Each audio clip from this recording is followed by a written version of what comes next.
This is a relay project. Real Talk starts right now. Here's Ryan Jespersen.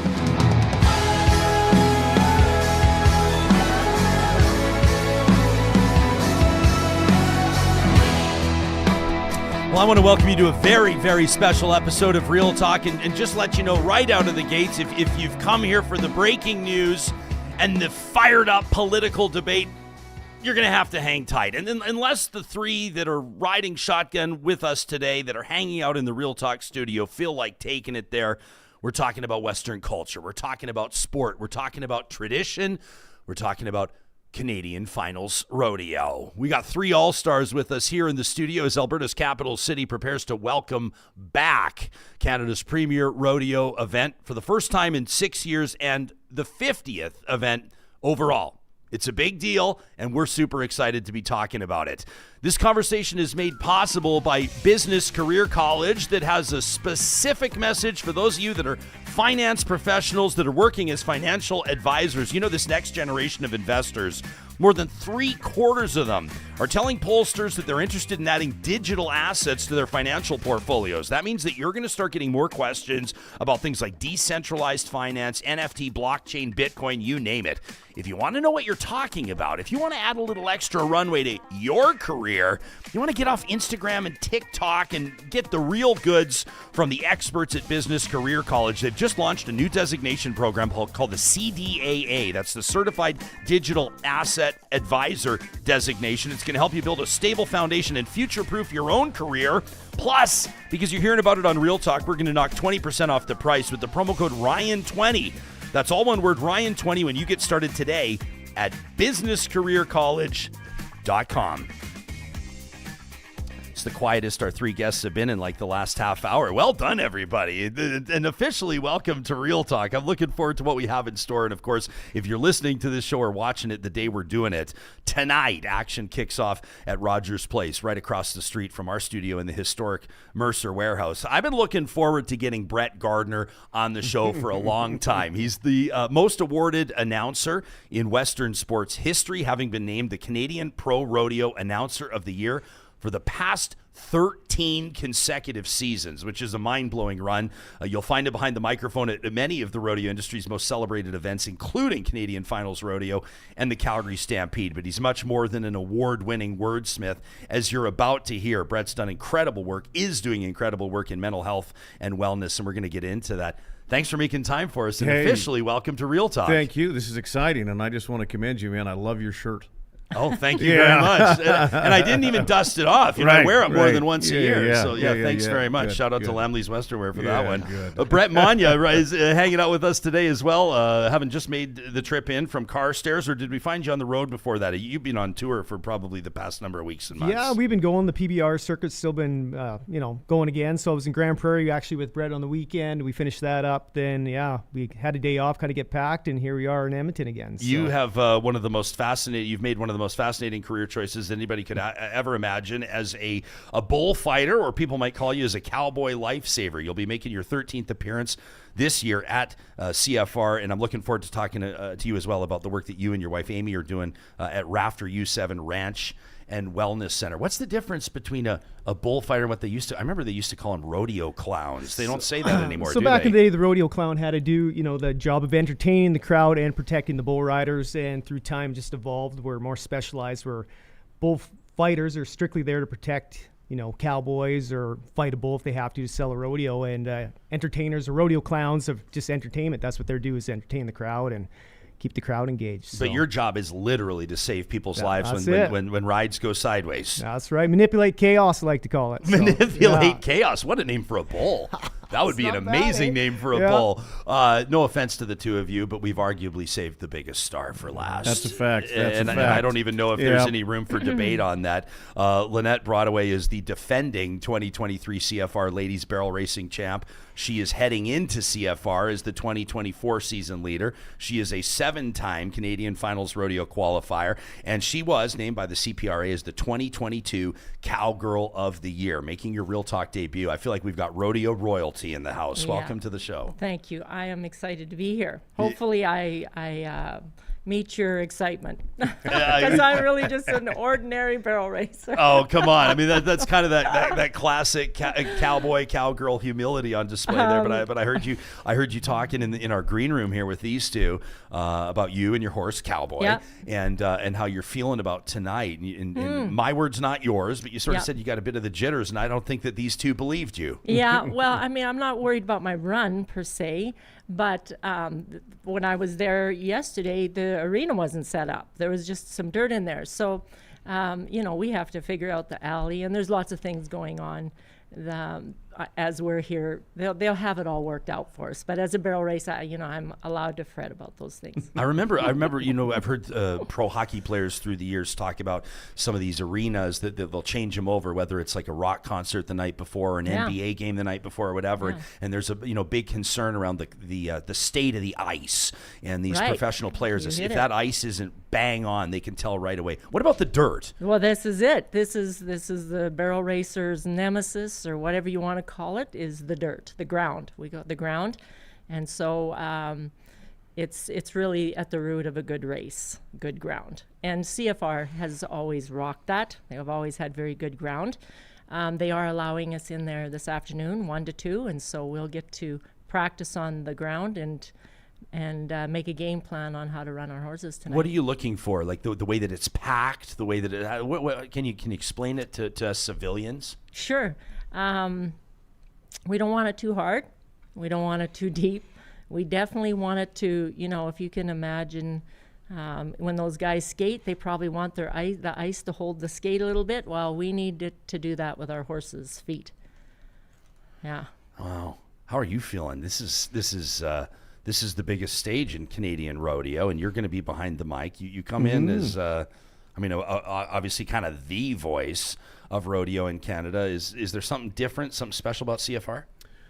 Yeah, I think so. I think for me, it's I said one of the things that I really enjoy the most about my job, and probably yours as well. It's like the honor to get to tell the stories of other people, and as we talk about Lynette and all her accomplishments, I mean, we're all sitting here with a smile on our face to hear a lady who has built this incredible horse and absolutely loves her horse and everything that she's won. And she didn't win a rodeo till the end of last year, but she still came in as a season leader, went on to win a Canadian title. This year, she wins 7 or 8, takes the season leader position again. So we get to build those storylines all year, and I feel like we just get woven into the fabric, and then you get to tell those stories and be the biggest, or be the part of the biggest moment in someone's career, to call them a Canadian champion. I always think that that's something that I never take for granted and don't take lightly, because we got to be a part of these stories all year long. You got to see it from the first chapter till, someone writes the final word stroke and puts a period in the last sentence of that book, and it's a national championship. So someone who's a proud Canadian, someone who loves the sport, someone who loves people, for me, it's just this perfect mix.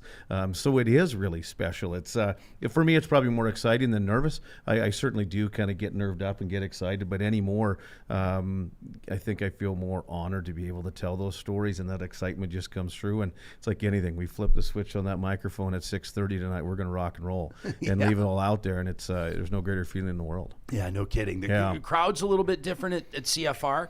I mean, it's obviously going to be a bit bigger than some of the other rodeos, which is saying a lot, because turnout is obviously huge through rodeo season.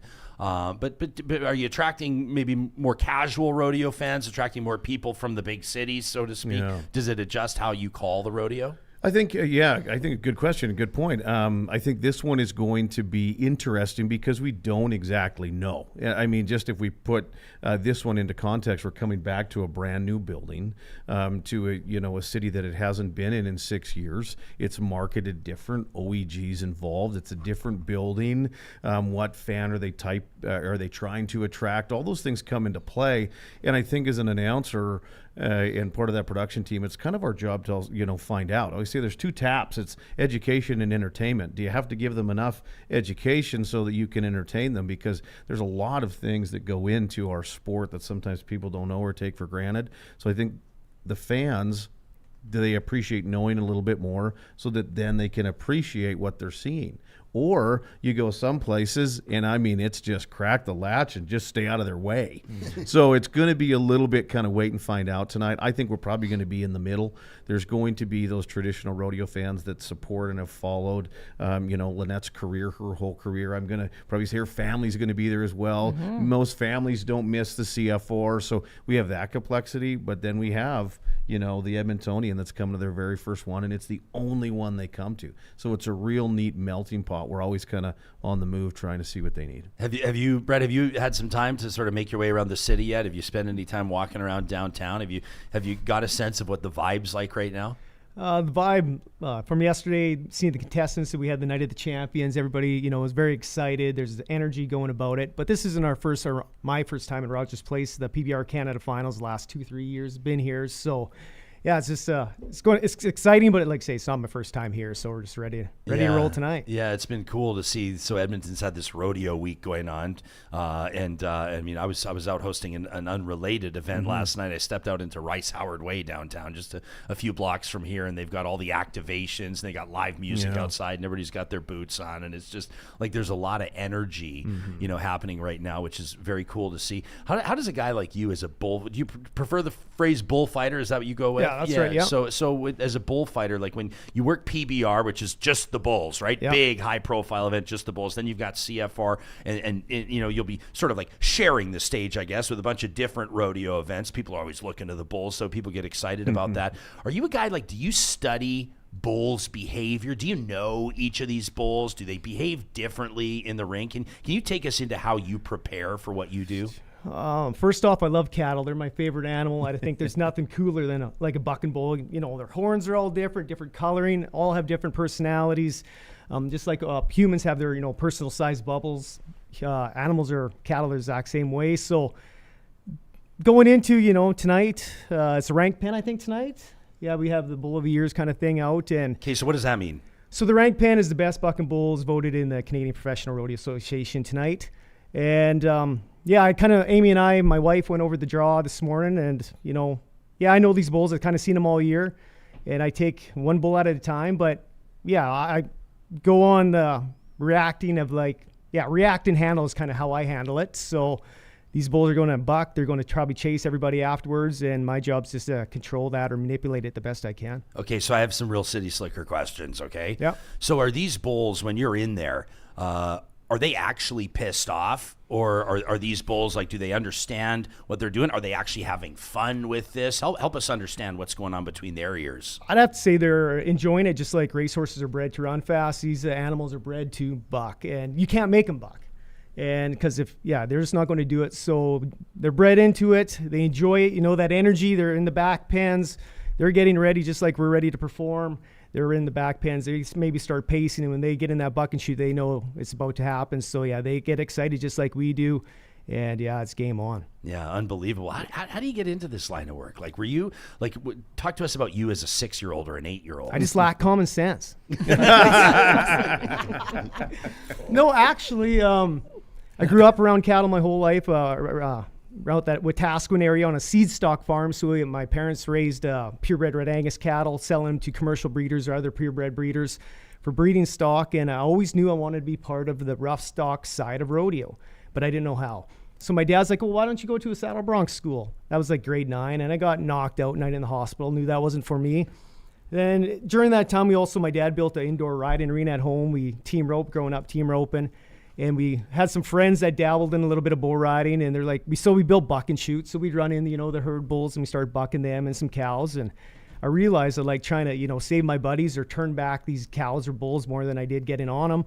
So my friend's mom's is like, why don't you go to a bullfighting school? And that was in 2001. I went to TJ Baird and Jason Davidson's bullfighting school. And walking in, you and I are obviously wired differently. Yeah. But if I was walking into bullfighting school, I'd be bringing a change of pants just in case. I can't imagine, how do you, because, I watch this when I see the guys on the bulls, or if, for that matter, I have so many questions about barrel racing, by the way, any rodeo event. I mean, I think steer wrestling's another example, but bulls in particular, and the buck and broncs too, but I always, it's never lost on me that somebody had to try it for the first time. There's always the first time. you know, and it just seems to be wild. And there was a first time for you to jump in front of a bull and try to, what did you say, manipulate the chaos? Manipulate the chaos. And at that school, at any school, I teach schools now myself, and we show you the basic fundamentals, how to get around aggressive cattle. It's using cattle behavior, how you work cattle into your benefit as well. You work on the fundamentals for a couple hours, and they start bucking live bulls, and hopefully you survive. Then after that, hopefully survival, then it's up to you to what you want to do with it. Like, you go to practice pens after practice pens after practice pens, and hopefully you have a break. So. Yeah, I don't interview many people that in talking about their line of work say, well, just hopefully you survive. Right. Just hopefully you do. Yeah. There's been a lot of changes in how competitors gear up for this sport too, right? I've seen, I don't know what you call them, but like, kind of the neck supports. I've noticed most guys are wearing helmets now with cages on. There's been a bit of a change there. Has that done something to the culture? Like, I know I keep talking about hockey, but I mean, there just seems to be some parallels. Like, a lot of guys didn't want to wear buckets, then a lot of guys didn't want to wear visors, and now guys don't want to wear neck guards, and there seems to be this kind of pushback on it, whether it's psychological or otherwise. What about with the guys on the bulls? The bulls, I know, is it mandatory, Brett? You'd know better than I would, with the helmets. Yeah, particular age. So it depends kind of when you started competing in and what particular association. So different governing bodies have different rules. But some of the people that will compete here that are grandfathered because of their age, really, they've competed for 5-6 years in their career, and then when the helmet rule kind of came in, so you'll see the younger generation for sure wearing helmets 100% of the time. Yeah. What makes a good barrel racing horse? Like I always like to let the audience know when a guest comes in and says, you got to ask me this question, and you said you got to ask me about my horse. Well, Cowboy, sure. What's so special about Cowboy? What makes Cowboy? Well, they have to be fast. Nowadays, you got to have it all, really. From when I actually started in this business, but they got to be fast. They got to be quick in their turns. And now what I learned is that there's some horses that want to compete. Believe it or not, they're competitive. And he is all that, for sure. And I don't know, he just has a way of knowing when I really need that guy, he will step up. How old is he? He's 10. 10. So what's like the horses can live to like 30, is that right? Yeah, they can. Ish? He'll probably compete, I would say, successfully for another 4 or 5 years. Okay, and then go and do the stud thing or whatever. Well, he's not a stallion. He's a gelding. Oh, pardon me. Yeah, right. so I didn't mean to rub that in, Cowboy. Yeah, I'm not sure he loved that moment. Yeah, probably not. Best guess.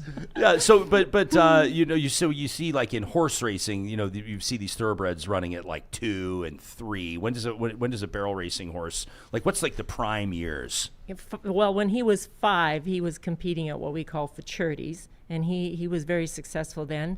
He had a great. Then they go on 6 and 7. They're called Derby horses. Yeah. And I think he had a really good year as a 6-year-old in the Derby. I believe that was COVID year. And then the next year, I did make the Canadian Finals. Remember, we had a smaller finals in Red Deer, but it was a finals, and he was reserve that year. So we actually went in winning it, and I hit a barrel on that guy to be second, but nonetheless it hurts more because I hit a barrel to do that. But reserve is not that bad. I have to remind myself. Right. It's okay to be reserve. It's interesting to hear you give all the praise on the positives to Cowboy, but then you say you hit the barrel. Yeah, I don't know. Does the horse know not to hit the barrel? Well, he didn't that day. I don't love hitting barrels, but I don't know if he cares. Yeah, no kidding. So this is like I don't know. Probably would you say the highest profile rodeo that you'll compete in this year? Oh yeah. How do you prepare differently, or do you? No, I don't prepare any differently for this one than I would when I was at Armstrong long weekend in September. Yeah. No, they have to be fit. They gotta look good. They gotta feel good. You have a farrier. He has a better team than I have. We start with the feet. Then I have a equine therapist that works on him every week. He periodically sees Blaine Bugg, a certified horse chiropractor. Horse chiropractor. Yeah. Yeah. Wow. Mm-hmm. How do they? a friend of mine, she's like 5'1", 100 pounds, and she's a great chiropractor. So I know that she's learned how to like torque big bodies. But how does this guy work on a horse? Well, I don't know. Blaine is amazing. You guys know Blaine, of course. They do it through, they use the muscle to manipulate the bony structure, I guess. Yeah. I think he would call himself an osteopath for horses as well. But that you don't have to do very often, and you really don't want to be doing that much. Blaine will tell you that. But the massage therapist or the equine therapist, she does come weekly. Every week after a rodeo, she'll be Monday, Tuesday. She'll come Monday or Tuesday, work on Cowboy, and kind of assess the damage from the weekend, because we go from chuck wagon ground, which is very hard ground. And then when I went out to BC, that ground is extremely sandy and deep. And so depending on how your horse's style is, maybe you guys know this too, working bulls, right? That it can affect his muscle tissue in a different way, those rodeos. So she can really, what she wants to do is assess any damage that has happened to the muscle, and then that'll tell me how I got to exercise him that week, or if he needs to see Blaine. She's really at the root of how I keep that guy feeling good physically. Or do the bulls behave differently on different dirt?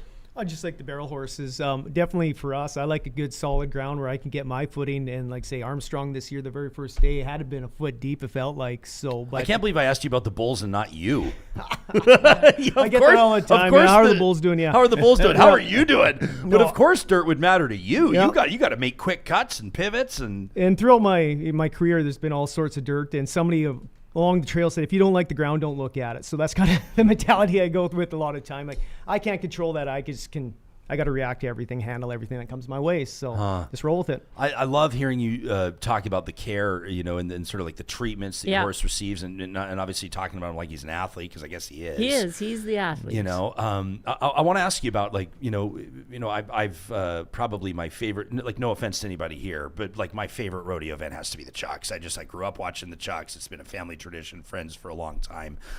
There's also a lot of criticism around the Chuck wagons, probably more from people that don't attend the event very often, and obviously sometimes in a tragic circumstance it becomes a high profile circumstance when a horse snaps a leg or what have you and has to be put down. We'll get, as a talk show host, we'll get feedback from people, and that'll say, all these folks talk about how the horses love it, all these folks talk about how the horses can't wait to get out there and run, but they're not psychologists, they don't know, the horses don't have a voice, the horses have no. Talk to us about that. Talk to us about what you know about your horse and sort of how you respond to. I don't see a lot of criticism around barrel racing, but around rodeo in general and public sentiment, how that's maybe changing or evolving over the years. Yeah, I think, shows like this, and we have Cowboy Channel, a lot of different things are, teaching people how well we take care of the animal. And if Cowboy didn't like his job, he wouldn't be good at it.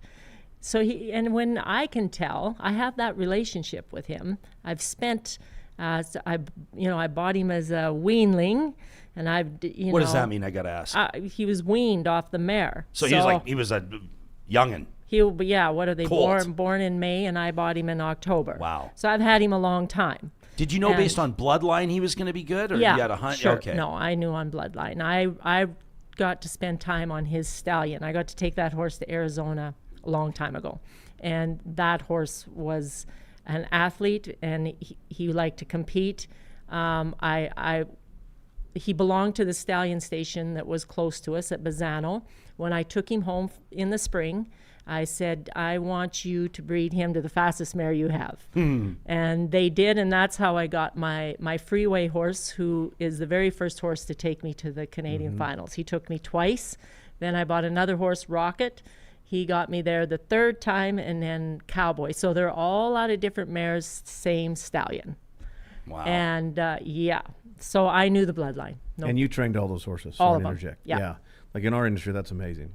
Yeah. For her to raise, just for one competitor to be able to raise these horses and get them all when they're young So to have them trained and then build them into barrel horses, which are arguably, the 1% of the 1%. If you can qualify on a horse, the CF4, there's 12 that get there. There's thousands that try to, of barrel racers across the country. So to be able to train your own horse to get there is something very, very special, and it just speaks to the incredible talent that Lynette is. And even thanks, speaking Brett. more of that, it's having conversations with other barrel racers, the regard that they hold her in, and how many you've mentored and coached. It's pretty cool. It's just a reminder of Thank how you. special our industry is. But that's pretty neat to build, to train 3 horses of your own that take you to the CFR. That's special stuff in our game. Doesn't get better. Do you? I mean, you're obviously a Sorry to interrupt you. No, That's interrupt so cool. away. So Yeah. cool. It's Thank kind of you. how we roll on these Real Talk roundtables. But I've been following you for a long time, and not just because we're both Alberta boys, and not not just because I enjoy rodeo, but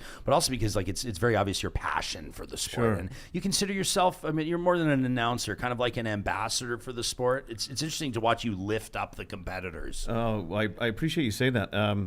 Yeah, I just love it, and I think over the years I get asked why I do it or why I continue to do it or stay as busy as I do, but I think it comes back to, and I said it already, it's like I just love people so much, and I love to get to tell those stories, and it's really neat to again not only tell people about how incredible Lynette is, because she's never going to tell you herself, but just to see the people in the grandstand. I always think it's like my job in life is to help people feel better, and if I can do that for 2 hours as a rodeo announcer through the stories of these incredible people and the animals, I think that's the platform that I get to do it on. So that's always what kind of motivates me, and I'm lucky to get to do it in a sport that I love. So to be considered an ambassador, that's pretty cool, because that was never something I set out to do.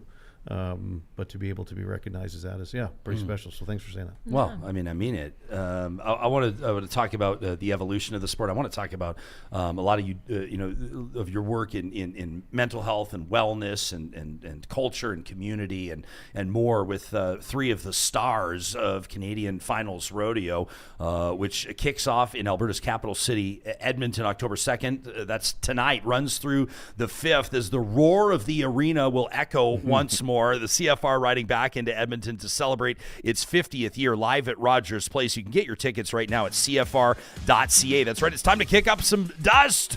All right. You got to get these tickets before you miss out on the action. This is a celebration of some of the world's best rodeo competitors. And as mentioned, after a 6-year hiatus, Edmonton thrilled to welcome rodeo fans from around the world. Still some tickets available, but these events will sell out again. You can get your tickets today at cfr.ca. The University of Alberta is putting out the call to its alumni. The university, the U of A, that is, Alumni Awards, celebrating remarkable achievements, community service, and the innovative spirit that's evident in so many of their graduates worldwide. You can check out uab.ca/alumni awards for more on this. These awards among the university's highest honors, recognizing individuals who have pushed their careers to another level, significantly impacting the lives of others. And behind every award recipient, a story of determination, innovation, and transformation. Friends, we're talking about legacies in motion, from athletics champions to AI innovators. U of A alumni making a difference and leaving their mark on the world. Get inspired yourself. Learn more about these trailblazers and how they're making a difference by checking out uab.ca/alumni awards. The 6,000 members of CSU 52 are calling you to check out edmontonforeveryone.ca. Why? Because earlier this week, they launched the second phase of their Edmonton for Everyone campaign. They're trying to raise awareness around the importance of responsible tax spending, and they're looking to gather valuable input from Edmontonians about the services and the priorities that mean the most to them. The city of Edmonton is at a crossroads right now, and CSU 52, representing over 6,000 public service workers, is urging you to get involved in the discussions that are going to shape the future of the city. They're looking to see smart, thoughtful decisions about city spending. They want to make sure taxpayer dollars are used to support core services that keep Edmonton vibrant, safe, and livable. You can check out more, learn more, and have your say at edmontonforeveryone.ca. And our friends at Friesen Brothers, proudly Alberta-grown and Alberta-owned, are reminding you Thanksgiving just around the corner, and this is your call to order that Thanksgiving dinner box from Catering by Friesen Brothers. You should see everybody around the table. The eyes just lit up as we're looking at this chef-prepared dinner box. Each one serves up to 4 people, so if you're having 8 over, order 2 of them. You're having 40 over, order 10 of them. You see that quick math? That's how it goes. It allows you to just reheat this roasted turkey, house-made cranberry sauce, gravy, tray buns, while you enjoy the fellowship of your family and friends. You can enjoy roasted baby potatoes, root veggies on the side, add in handcrafted fruit pies, Granny's famous stuffing, and of course those iconic fresh and gooey cinnamon buns. You can order this year online through the Friesen Brothers Order Ahead app and pick up at your local Friesen Brothers. There's more information at cateringbyfriesen.com/Thanksgiving box. You guys on the road for Thanksgiving? Or are you going to be back? Do you have a Thanksgiving tradition that allows you to kind of take a load off? I will be home, but I do have a competition in Ponoka that weekend with a different horse, not cowboy. Yeah. Shout out to Ponoka, another great rodeo community. Hey, they have a lot of fun at the Ponoka Stampede, don't they? Great building. Yeah, right on. What are you guys up to for Thanksgiving? Gathering pairs from the pasture, bring them home, get them close to hopefully sell them once I get them home in a couple weeks. So gathering cows would be it. Yeah, good stuff. You? Yeah, I'm not sure. I'll have to check my calendar, but I'm going to try and put you on the spot there, I'm going to try and clear the day and get to Friesen Brothers. Yeah, I like that. They're going to be happy to hear that. Yeah, I'm trying to. We got to convince them to get one in the hometown of Sylvan Lake. I think that would be one of the busier that would ones be around, amazing. wouldn't it? Gosh, yes, yeah. My wife, I think she puts that out. To try and get Friesen Brothers there. She likes to start that rumor. So I'll send them this clip. Please do. Yeah. Let them know a 13-time rodeo announcer of the year is looking for the cinnamon buns. My favorite sourdough in the world, too. Yeah. They do have the best don't sourdough. They have great That's sourdough right. there. That mother dough, I'll tell you. Yeah, Johnny and I get very excited about their sourdough. The work that the people around this table are doing in health and wellness really is remarkable. And I want to talk to you about your ranches and the work that you're doing. I had to cut off your bio a little bit. Yeah, good. Brett. But I should let people know that you hold a master's degree in counseling psychology.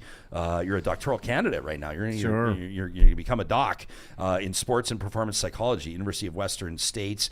You've worked with Stanley Cup champions. You've worked with world champion Western sports athletes and some of Canada's top companies and organizations. You also operate the Chase the Good movement, encouraging humans to chase what is good in the world. Why do you care so much about this? Oh, yeah, I think... if we had 3 hours, maybe I could tell you the whole story. But longer story short, I think it was just when I go back to it. I mean, I grew up in a family that was always kind of benevolent and liked to help people, and it was just important. It was one of my core values, I guess. And so that was always kind of, I think, in me and a part of my journey. But then really the move to the mental health and performance space, it was never ever the plan growing up.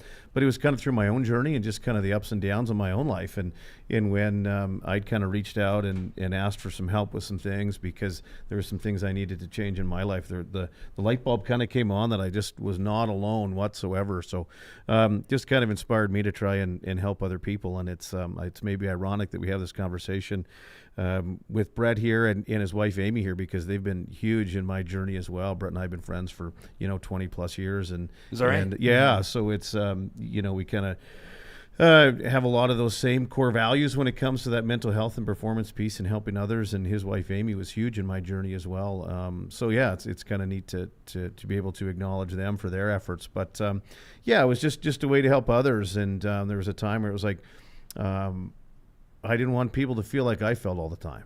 Is really where the inspiration came from to kind of shift when I went and did my master's and then into my doctoral work. And so, just trying to help people where we can. So it's been a wonderful journey. And the Chase the Good movement was, it's kind of a movement and a mindset. And it was just something that my family started a few years ago. The first couple weeks of COVID, I said I had like 80 live events canceled in 9 days, all my rodeos and everything I did, and the majority of my income was with a microphone. And it was public space. It wasn't, I didn't have the ability to kind of work like I had. And I remember sitting in my office one day, and my middle daughter was 9 at the time, and I was just, depleted. And obviously she could see it. She's like, "Dad, we're going to be okay. Like you tell us, we just got to keep chasing the good stuff." And it was just kind of this tagline that we talked about with my kids. I always said, hey, and the good stuff, it's not going to come and hit us in the face every morning. We got to be intentional and we got to find it. So it was really that idea of we got to chase what we want. We have to be intentional. And as a family, we made the choice to chase what's good and not get stuck in kind of the divisiveness of the world and sometimes some of those things that you talk about on Real Talk that can separate our country and our communities and our cultures and we just decided not to do that. So that's where kind of the Chase the Good movement came from. And it's just a nonprofit organization that, we sell some T-shirts and stuff like that and just try and raise a few bucks and support usually kind of kids and mental health initiatives within the community of Sylvan Lake. And we're getting a little bigger with some scholarship stuff. And, just to try and help people show up as best they can. I appreciate you going there and talking to us about your personal story. Sure. Brett, you and Amy, who, by the way, is with us in studio. Want to recognize Amy there, part of our live studio audience alongside Johnny today. But you guys own and operate Rafter U7 Ranch and Wellness Center. We'll put the link in the show notes so people can check it out at rafteru7.ca. Talk to me about what you're doing there. So there's a few things we do there. I'll touch on what my wife Amy does and another lady, Angie Payne, that works out of there.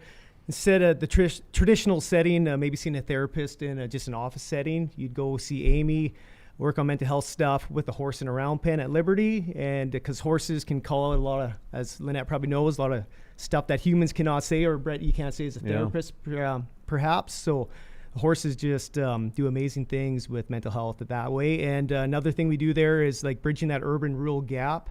I love farm, I love cattle. And not a lot of people get to experience that. So trying to get people out there to experience the farm way and get them around those kind of livestock to have more appreciation, maybe where their food comes from and answer some misconceptions perhaps. So very cool. Yeah. It's fascinating for me to see how horses are used in therapy in so many different ways, right? In trauma therapy of kids and adults with autism, developmental disabilities. Barrel racing therapy. Yeah.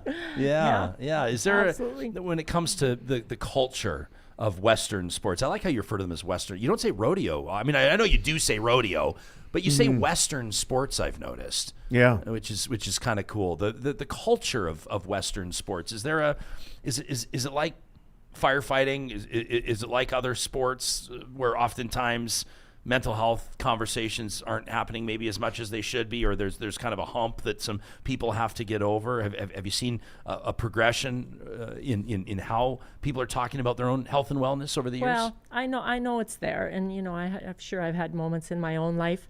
I'm a competitor, and so that's just not, I don't really get into that with the other girls.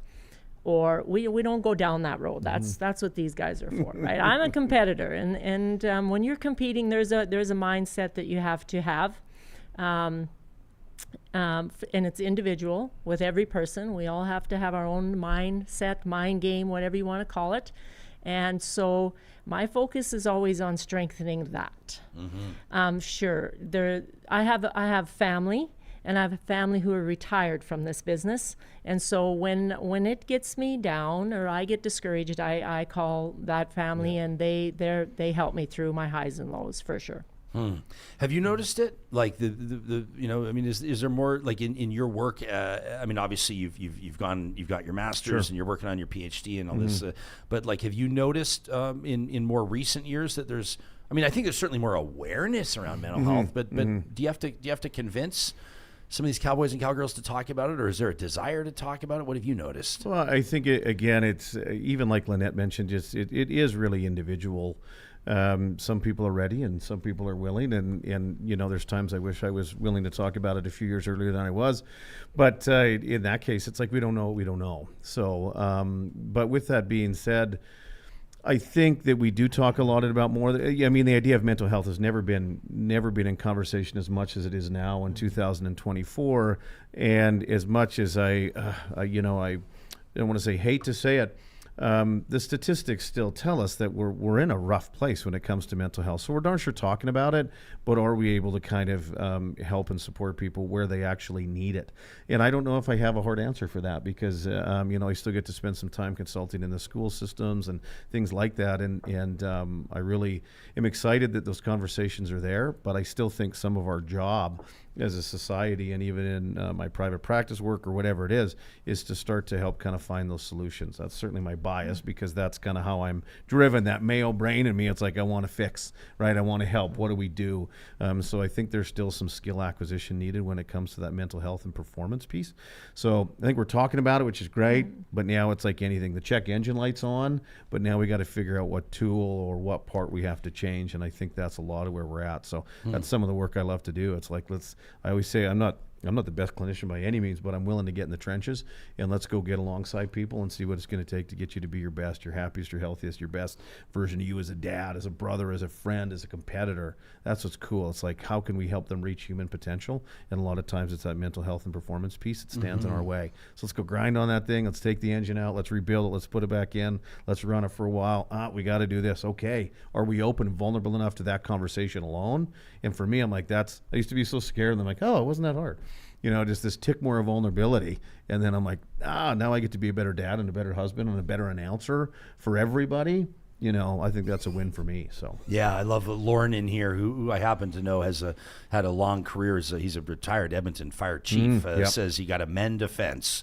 I love that. Yeah. Ms. B says, I appreciate the increased awareness on the effects of concussions and other injuries within rodeo. Says there's no shame when it comes to maintaining your health, and the brain and mental healing is taking care of your health. Right, which is, such an important message, of course. I've got some more questions about rodeo. I want to ask you about the timing of this, too. I've noticed a lot of people talking about how it's harvest right now, and they want to see it. You guys are all like, don't put us in that position. Don't ask us to criticize the time of it. I got to ask you about this. But before we do, friends, this is something that Johnny and I have been looking forward to for a long time. It was July 24th, obviously a really tough day. July 23rd, let's call in the evening, when this wildfire, a pair of them, whipped up with these incredible winds. Hard to wrap our minds around. It tore through the beloved town of Jasper, and you've probably noticed that every Wednesday we've not been presenting MyJasper Memories since that week, because the town of Jasper has not been able to welcome visitors. Heck, thousands of residents have been displaced. But we're back. We're back, everybody. And I'm so excited to let you know that Jasper is officially open. And on behalf of not just the residents there, but the business owners, the operators, the tour guides, Jasper is ready to welcome you back, to make your own MyJasper Memories. I want to direct your attention to jasper.travel, which is a great resource for you. And if you're watching us on YouTube right now, Johnny's showing some images of some of the, changes to how that town looks. I still find myself kind of taken aback when you see those aerial shots. The impact of that fire, however, this town is already bouncing back. Nature is a resilient one, isn't it? Yeah, we're seeing greenery back. The animals are back, and now is the time to visit Jasper. There are so many people that have been working behind the scenes to get that infrastructure back, to make sure that everything is proper, to make sure that the visitor experience will be a positive one, and to ensure that this recovery, economic and otherwise, can begin. There is so much to do in Jasper. This is one of the most beautiful times of the year. You can still get in. We'll call it shoulder season for the hikes. The colors out there, including those larches, are absolutely unbelievable. I do want to encourage you to check out jasper.travel/wildfire, and we'll put that in the show notes, because responsible tourism is going to be key, of course, all the time, but in this circumstance most especially. So if you're considering something to do, maybe for the family over the Thanksgiving break, if you're looking for something, an excuse to maybe take a few days off, get out of the office, fill your lungs with fresh air, there's no place quite like Jasper for you to make your own Jasper Memories. MyJasper Memories is proudly presented on Real Talk every Wednesday by our friends at Tourism Jasper, and we are thrilled to be talking about it again. Jasper, open for business. So Alberta Girl here is making a good point. I'll put you guys in a tough spot, but I do think that she's making a real good point. She says there's harvest going on right now. She says there's so many people that would love to be at CFR, but they just can't make it out. I mean, there's a lot of people that are trying to get their crops off right now. She says people are really going to have to make sure that they get butts in those seats. I know that ticket sales have been strong, and obviously we're expecting a great turnout. But is it kind of I don't know, say a weird time of year? Would it be better if it wasn't around harvest? Nobody wants to take. Well, it's raining right now, so that should help ticket sales. So. There you go. Yeah. There you go. Answer, yeah. No, I've always we talk to people about the Grey Cup too, and everybody says, "Why does the Grey Cup have to be when it's like minus 25? Yeah. Why don't we do the Grey Cup?" Does it depend, or do people are going to find their way to the rodeo no matter what? I hope so. Yeah, I think we certainly hope so. And I guess spending a little bit of time in some of those conversations when the CFR moved and things like that, just logistically, I think it was everybody doing the best they could with what they had.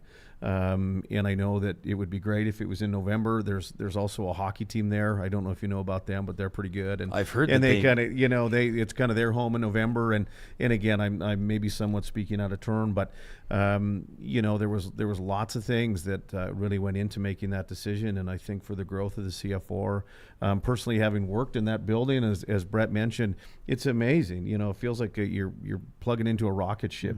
So for the CFR to be in Rogers Place, I think offers a huge opportunity for growth, which we all love this sport so much, and we're all big dreamers. And it's like, man, it's going to be great when there's 5 performances there and there's 16,000 people every performance. That's what everybody at this table wants. And so I think it has to be in that building to do that. But with that being said, I think there's a lot of people that spent, tens of thousands of hours making it a reality and trying to bring it back to Edmonton. And I get it. It's harvest for a lot of people and are not going to be able to make it, and it breaks my heart. I'd love everybody to be in there, but I think everybody worked really hard, and logistically, that's when it ended up having to be. And that's going to be a big TV audience as well. Yeah, for sure. But really, with farmers, is every good time, right? Well, they're always it's true, complaining, yeah. really. Oh, not enough rain, too much rain, There we too hot, go. too cold. Like, say, I'm part of it, so I get it. Yeah, there you go. Yeah. I love that. Yeah. What does it do? Like having it back in Edmonton. I know, I understand why it's a big deal for Edmonton. Sure. I know that a lot of people that have worked really hard to bring the rodeo back, to bring CFR back to Edmonton, are thrilled about this. But why is it important, do you think, from an event production standpoint, or why is it important to the sport? I think first and foremost, the nostalgia of 45 years of history is pretty cool. Yeah. So many big moments in our sport happened in Edmonton. So I think there's something that's pretty cool about that. I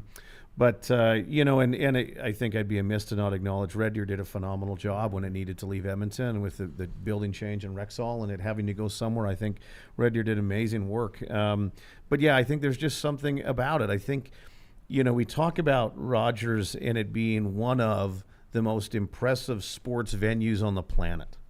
So for the Canadian Finals Rodeo to be in that building, it's just special. And I think the ability to grow, I think the team with OEG working alongside Explore Edmonton and the CPRA, it's like anything. It's like access to resources. It's like doing this show and we all have to share a mic. Yeah. We don't have to. We all have our own. It's going to be that much better. I think we just have way more resources. You just bought the nicest, Ram on the lot with absolutely every option, and we get to use it in this building to help support the sport that we love. So I think that's what's really cool about it coming back to this city and this venue. I just quickly scanned all the logos on your shirt here to see if there was a Dodge Ram on there. But I didn't That know. was a good plug there. that was a really good plug. Are you hunting for an endorsement, or do you have? Yeah, There you good, go. good, You've good, got good. Martin Yeah, Chrysler. yeah. There you go. Shout out to yeah. Martin Chrysler. Yeah, well, I hope that doesn't conflict with It doesn't conflict with. Actually, yeah. I've endorsed Dodge for years. Yeah, Are good. you a Dodge guy? Yeah, and Ram is just a tremendous partner. We're not getting paid for this, Rodeo. by the way. But yeah, they've been good. I saw and- the 2 big Rams parked outside Yeah. the Westin Hotel right now. The big one. Yeah. Are you a Ford, Chevy, Dodge, or other? Whatever can drive me up and down the road, to be honest. But no, Dodge, like I say, has been a huge supporter of rodeos. So the next vehicle, definitely. We got a Dodge van, Yeah, changed me my life, too. a Dodge van for the kids. Yeah, this is occurring to me that I wanted to get into a fun like Chevy, Dodge, Ford, or other conversation, but Dodge is such a huge spot. There's no Yeah. way you guys are going there. Nobody's going to come on here and talk about a Chevy We right know now, better. are you? No. We know better. No, there's no way. We were on our way, we were driving back from a hike just last week, coming out from the mountains, and I asked the boys, I said, if someone dropped $100,000 in your lap right now, and one of the guys is, tight with his dough in a good way, he's responsible. I said, don't think you're going to go spend 10, keep 90. Right. I said, you got to blow the full 100 on one of these trucks. And I said, what would you go? And they were, there was some interesting and differing opinions on this, but they were pointing out more than anything. They said, well, $100,000, you can't get what you used to get. For That's $100,000 right. on these pickup trucks are priced like Escalades now. Yeah. I love this from Peaches, who's watching us in the YouTube live chat. Peaches says, what a great choice. Once Peaches was done chirping me for my shirt, by the way, chirping me for my tarp. Said, what did Peaches say? I need something like a hat with a whistle on it or something like that. But said, what a great choice of crew to represent these three people, to represent this great sport.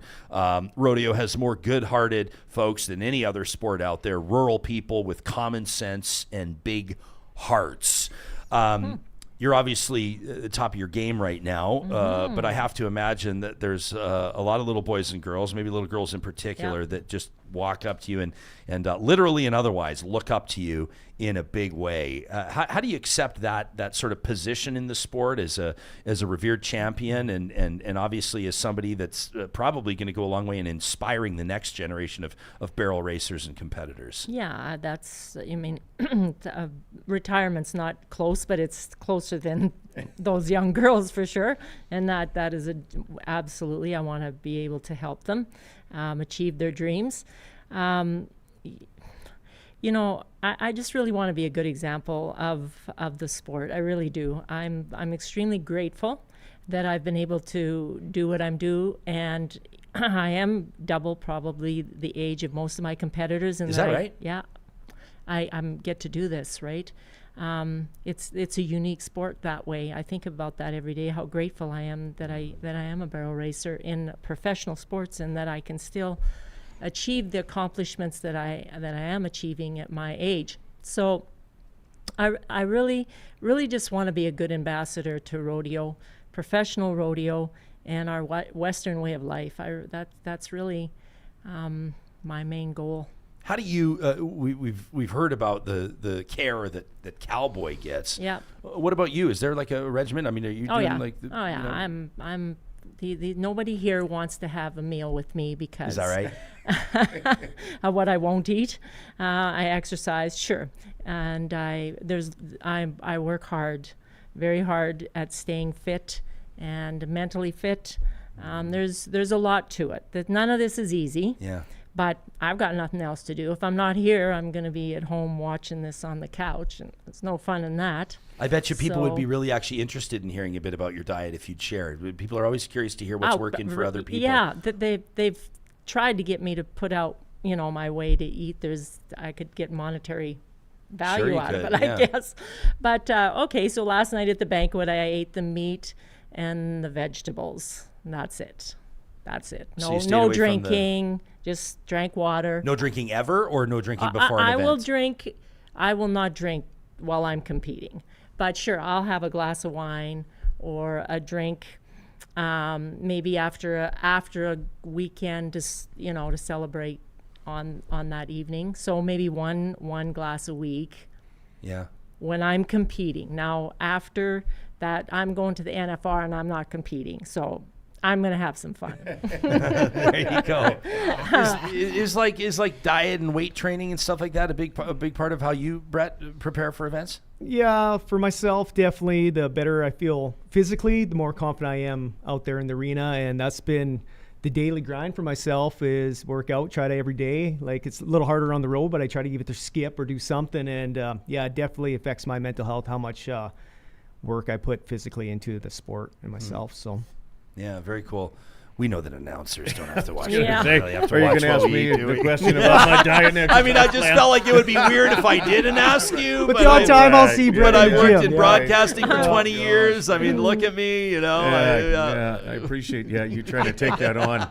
Yeah, thanks. How do you the way you're wired, I don't think you have to work too hard to get up for what you do, though, do you? I mean, like, no, I you think get we're excited about talking getting ready about to it. go, and it's Yeah. like anything, Yeah. if you love it, you're okay. Yeah. What does the future of rodeo look like to you? Like when you see the young boys and girls that are going to be out there watching, and obviously you're paying attention to the future of the sport. You've made such a commitment to health and wellness and helping others. Is the future of rodeo bright, and if so, why? I think so. Looking out at the amount of steer riders we had in the CPRA this year, we had like 30 plus some steer riders. So Up to what age is that? Would that be up to 17? Yeah, 15. 15. Okay. Yeah. So yeah, it's looking bright, and with these Canadian Finals coming back to Edmonton and the prize money increasing, I see a bright future. And sometimes it is hard to make a living in the sport. As a bullfighter, there's just challenges, but I hope things just keep going the right way. Bigger venues, more income coming our way, and like I say, to go up and down this road, we cannot do this without I can't do this without my sponsors, and I'm sure I could speak for the other ones as well. Our sponsorships go a long way, our personal sponsors. So yeah. You're all sponsored, and some of you you're wearing it right on your your heart on your sleeve, so to speak. Others of them are on your website. Do you guys have agents? Are you digging up your own sponsorship? Do they approach you? How does that work typically? Usually just through relationships. Yeah, that's how I've always got my sponsors. So I got a great set of sponsors, and they're good friends as well. Just not sponsors. How about you, Brett? Yeah, very similar, and I think there are agents in the game that certainly kind of play that role. But that's what a lot of it comes down to, and I think it speaks to that comment that the viewer had too, just about the industry. And I think that's what's unique about this culture is it's kind of built on those relationships and people that want to support us and in kind of our careers. As we talk about the increase in prize money, and I understand. Let me acknowledge that I'm the one that's going to work, and I'm going to get paid. Not necessarily Lynette could go and enter and pay to enter and travel 1,000 miles and make nothing, over a weekend, and all the investments, all those things. So I understand that, I'm one of the lucky ones in that case where I get to, but it's, we're not millionaires in any part of this sport. And that's okay. I think we all choose to be there. So with the personal endorsements that we have, I always say, and I've been fortunate to become wonderful friends with everybody that supports me, but more importantly, my family. Yeah. And I think every one of my corporate partners that I'm proud to display on the shirt, every one of them stayed with me through COVID as well. That's amazing. Couldn't believe how amazing that is awesome. it all was. Every one of them just said, "No, we got you." Yeah. Right. Because again, man, I live a wonderful life, but then all of a sudden it was just gone. Right. Yeah. There. Yeah. So every one of them. So it's pretty cool. I think it's special about that industry, the people that support us in our careers and in turn our families. Yeah. Yeah. This isn't rodeo, but I was scrolling through my own Instagram a couple of days ago looking for a photo, and I saw the post, and as I posted it, I don't remember exactly when it was. I think it was maybe it was like October. No, it would have been like January of 2020. I think 2020. It was a photo that was. I didn't know at the time it was taken. I'm in black tie at a podium with a big smile on my face, hamming it up, getting and I didn't know at that time that was going to be the last event that I was going to host for a long time. And just like you, hosting events is a big part of quite frankly, my family's financial security. Yeah. It's how we put food on the table. And I remember the caption says, if people can scroll back and check it out, but the caption says 13 events canceled in 72 hours, which is big. I think you said you had 80, but 13 canceled. And I said, if you would have told this kid that back in February when he was hosting the, blah, blah, blah, blah, I wouldn't have known how to process it. I said, here's something to here's to flattening the curve over the next few weeks. Yeah. I think I said, which is sort of what I was trying to tell myself at that point. And obviously, no idea what was in store. And I know that COVID presented so many challenges for so many people. I mean, some people died, for Pete's sake. Yeah. But like, it's just for me, up on stage again last night, in front of 500 people, and it's not lost on me how grateful I am that we're back. And I know that some people have not rebounded. I know that some businesses didn't make it through. I might have a pit in my stomach for those folks. But to see like Rogers Place packed with rodeo fans, it just takes on that kind of like extra special meaning, considering what everybody's been through over the past few years, and the opportunities that were lost. Yeah, really, really amazing stuff. I'm not being fair to you because I'm not reading all the praise in the live chat because I'm afraid of these two. But, but like you should see. I mean, this is like just a lot of people are really, really stoked. And I mean, Sharon just says, "What a mentor she is." She says, "I'm just so impressed with her." This from M. Aitken, and there are no dumb questions, but she says this might be a dumb question. But considering this is all happening at Rogers Place, what do they do with all the stock? Like where are all the horses and cattle staying? Are they still at Northlands? Are they trucking them back and forth there? Like, does anybody know how that actually works? I know where my horse is. Yeah. They've set up some wonderful stalls for us. I'm surprised you don't have them at the honestly. Westin. Yeah, that's right. I had it be in the basement of that's right.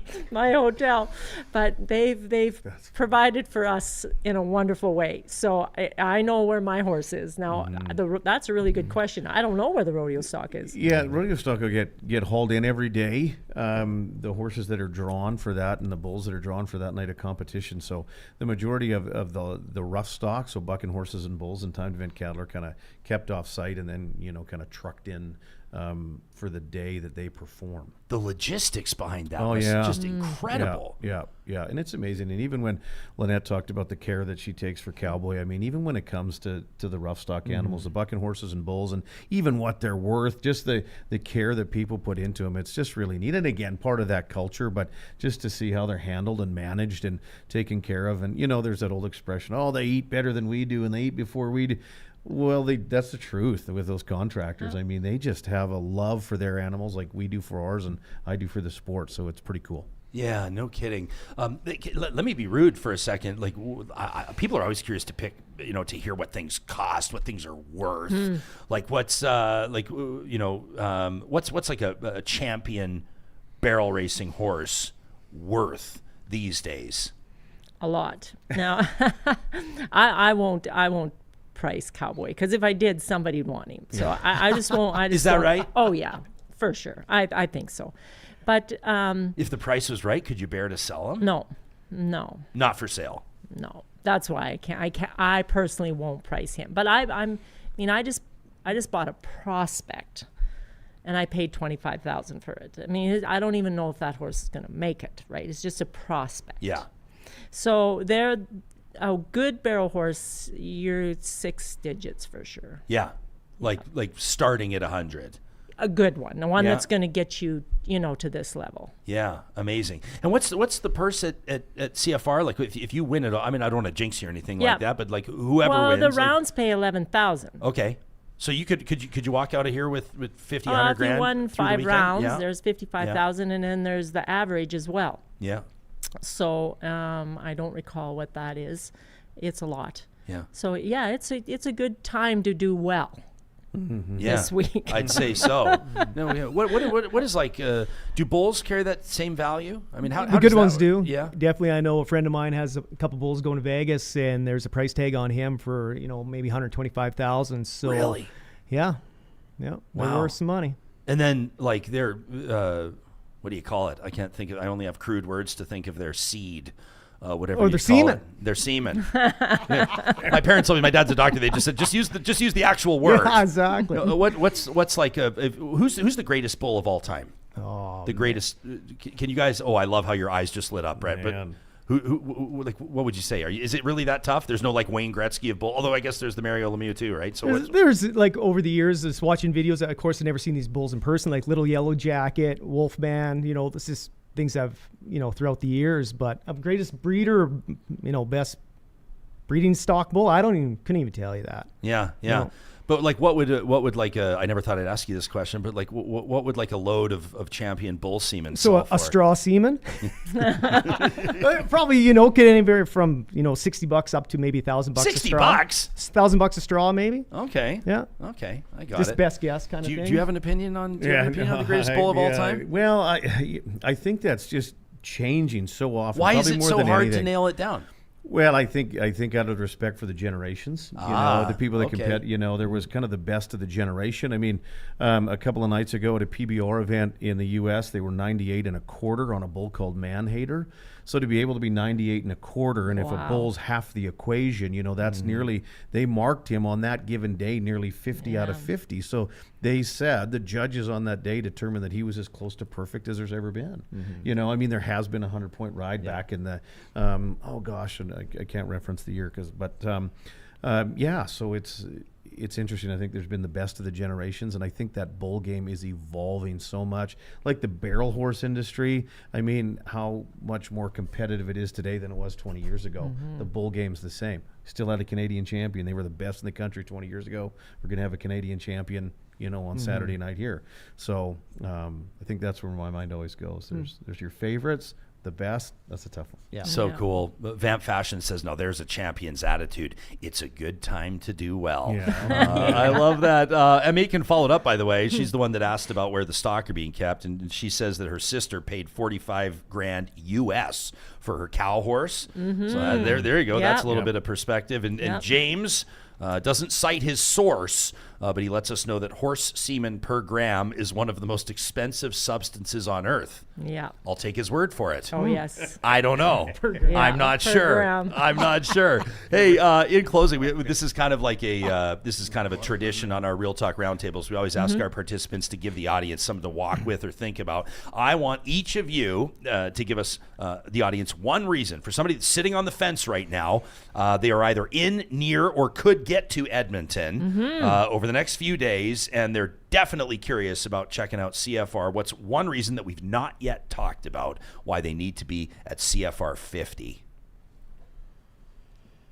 They're going to see the best of the best. I like it. Yeah. Short and sweet. Yeah. Brett?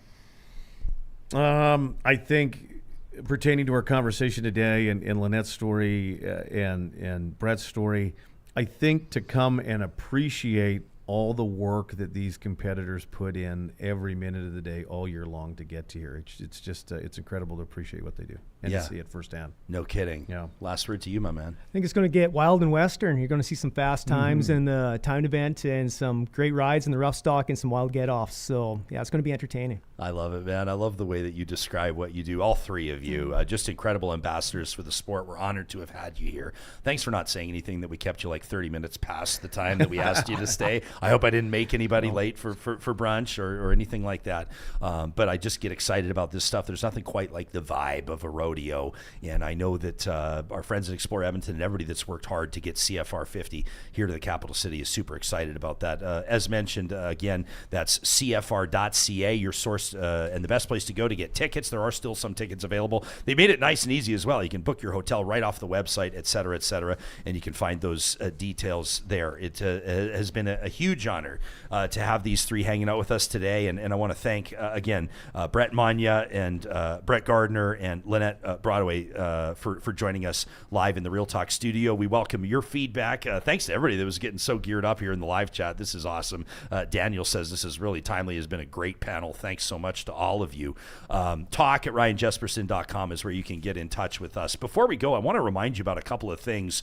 It was September 30th that we observed the National Day for Truth and Reconciliation with an interview with a couple of amazing Athabasca University graduates talking about the impacts that they're making in their communities. And AU's Board of Governors, you may have heard this, you can check it out at athabascau.ca/indigenous, has recently approved a 10% reduction in tuition for First Nation, Métis, and Inuit students across Canada.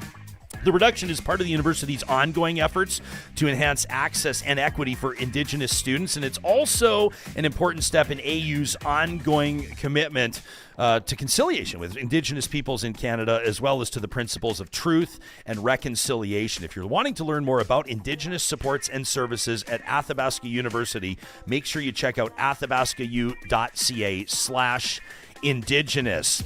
Ran into our friends from Kubi Renewable Energy the other day, and I said, hey guys, I just got to check in and just make sure, are you still hiring? And they smiled and they looked back and they said, we're always hiring. That's because they are Western Canada's busiest solar installer, operating proudly out of Edmonton, Calgary, Lethbridge, and beautiful Kamloops, BC. If you're an electrician, if you're an apprentice, if you've worked in sales, HR, office management, you name it, Kubi would like to hear from you. If you want to be part of Canada's green energy revolution, they're working out on farms, they're working on commercial properties, and of course, thousands and thousands of homes over the year with the cleanest installs in the biz. You can check out the careers link at kubienergy.ca. Meantime, if your investment in your home is going to be on the inside, you're committed to getting organized for good. I want to remind you that there are free consultations ready to be booked today at californiaclosets.ca. Nobody does custom closets and storage solutions better than California Closets, and they can work with any budget, whether it's your boot room, your laundry room, your primary bedroom, or even your garage.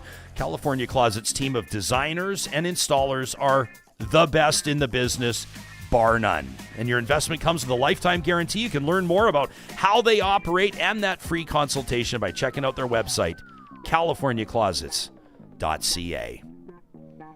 Coming up on the October 3rd episode of Real Talk, as we wrap right now, I want to let you know that we're going to get right back into news and politics, including Iran's attack on Israel. We're going to take a look at that vice presidential debate. Who do you think won?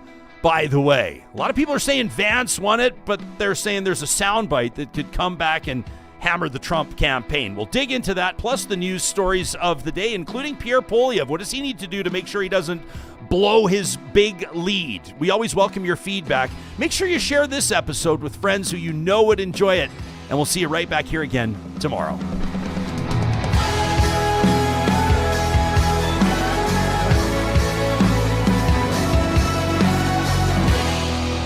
Real Talk is hosted by Ryan Jespersen. Executive producer Josh Dunford. Technical producer